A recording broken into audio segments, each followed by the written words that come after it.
吃完午饭之后，我们要出发去珠峰大本营，在那里驻扎适应。越向珠峰靠近，生活会越艰苦啊！向大本营进发。检查站特别大，检查站过来就变成了搓板路，到达珠峰大本营登山营地。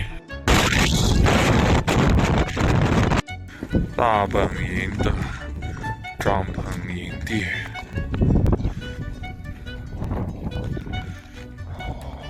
珠峰大本营的会议室。徐教授，评价一下这个帐篷。物资整理完了，开始下雪了。住宿条件搭地铺，什么感受？太辛苦了。这是我们的女士单间。